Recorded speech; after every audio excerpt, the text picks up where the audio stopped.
So tell me, my dear, have you ever danced with a cartoon in the pale moonlight?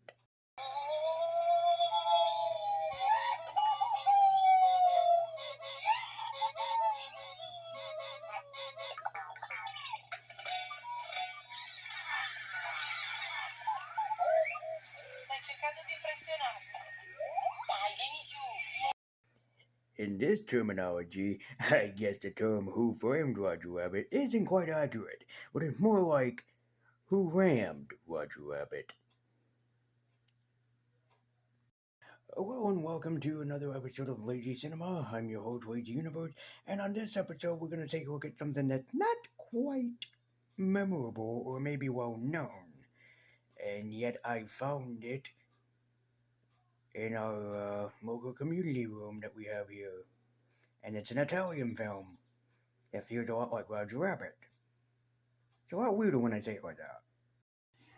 The life of the beautiful Martina is a strange one. She's a worker that helps people see and understand their sexual fantasies, but everything soon changes until she meets a man under the name Maurizio, who turns out that he's becoming more and more of a cartoon before his own eyes in Volere Volare.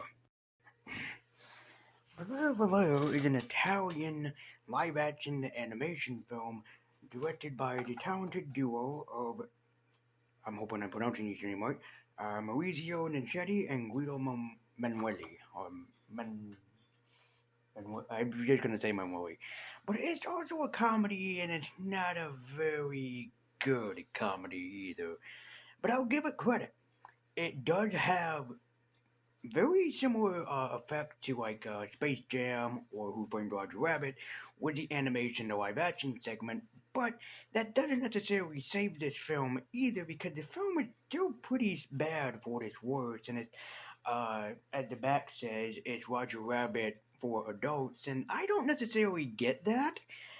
That doesn't necessarily happen until towards the end of this film. Mostly, it's just an Italian film following the life of a woman, um, the woman named Martina. Now, Martina is aesthetically a sex worker. She helps people go through their sexual fantasies in the weirdest ways possible that I'm not gonna really discuss, but like one of the funniest ones is that she helps a couple who die on different days, and then there's one day where they die together. I don't know why it's a fantasy that people would have. Maybe it is.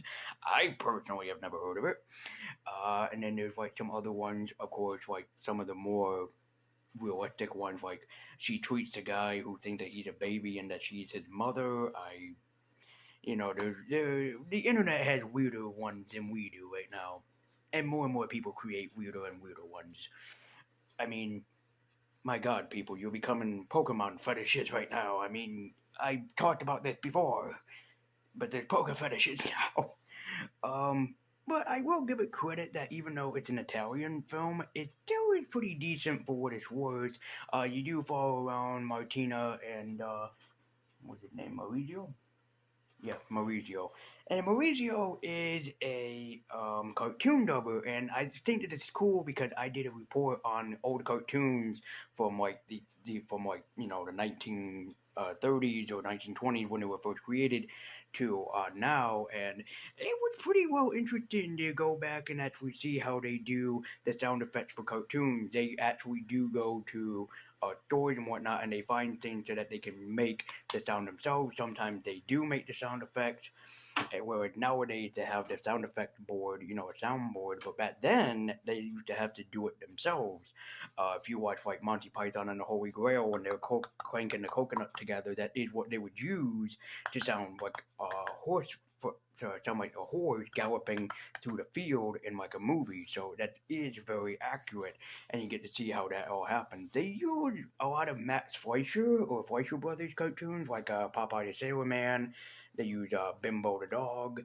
So it's a lot of like the old Max Fleischer cartoons. I don't know if they are free domain or public domain, but that is a lot of what they use, especially since that this film was put out by New Line Cinema, who I believe do have not done Popeye. I know that Popeye and Bimbo were owned by Paramount. A lot of what of what the Fleischer brothers did back then was owned by Paramount because they were such a big company back then. They still are now, but back then they were pretty well the big giants of it.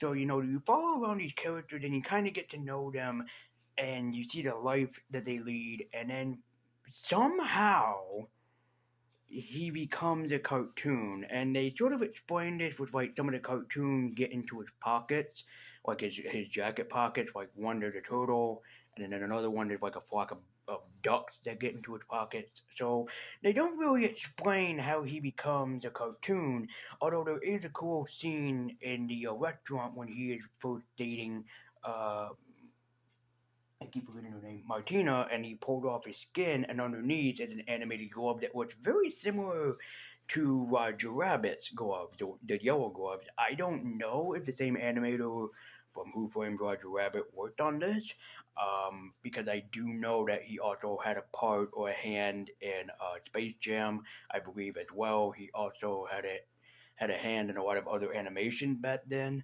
So I don't know if he was the same person that did this, although it does seem very familiar because the way that the guy Maurizio is drawn when he becomes a cartoon, it looks very very similar to Roger Rabbit. So I'm seeing the dimension that they're going with for like Roger Rabbit, like you know how you see Roger and everything, but it's not like Roger Rabbit. In fact, it's more like a little bit like Cool World. If you ever seen Cool World, um, it's a lot like that because it's a lot of like a cartoon that has sex with a real life person. In Cool World, it was Michelle Pfeiffer's character who had sex with a man, and then she suddenly becomes a real life person instead of a cartoon. And in Who Framed Roger Rabbit, it's only a few live action people, such as Bob Hoskins, that's in with the cartoons, and then it becomes basically like a cartoon with live action segments. It's not the same. Calling it Roger Rabbit for adults is not quite true. If you had maybe like a Jessica Rabbit ish character in there, I could probably pull some comparisons or others, but aside from the Matt Fleischer cartoons making an appearance like they did in Who Framed Roger Rabbit, no, there is no similarity in between the two. It does become funny later on where she and him end up basically making love. The cartoon duck censors it. He actually pulled up the end credits at the end, so that's kind of funny. But it does kind of feel like more of like a college student's first film project. Like this is what they done because it feels so short. It's only an hour and a half long, and it really does feel like it's trying to pull a little bit longer than it's supposed to, and maybe that's because of the writing, but it doesn't feel like it's supposed to feel. On the back when I heard Roger Rabbit for adults, I was like, okay, like I actually have seen Roger Rabbit a few times, so I mean, I'm like, okay, nah, it more should be like almost like in the sense like Pete's Dragon, for example, the original, because it only had that one cartoon aspect going for it, and the rest is in live action. Such as in Pete's Dragon, the dragon Elliot is cartooned, and the rest is live action. So it does kind of feel like that in a sense, but it more feels like an adult cartoon, for example, like Family Guy or The Simpsons or even Bob's Burgers or Beavis and Butthead, for examples. It does not really feel like Roger Rabbit. If you watch Roger Rabbit and then this, you would really see the big differences. That it's nothing like Roger Rabbit. Roger Rabbit is an amazing animation achievement, and this one is sadly not. It's pretty good and pretty decent for what it's worth, but not worth it. Anyway, why don't you guys become tuned yourself by subscribing and also follow me on Twitter with the link in the description down below. And if that's not tuning enough for you, be sure to go and watch some more other videos that I've done.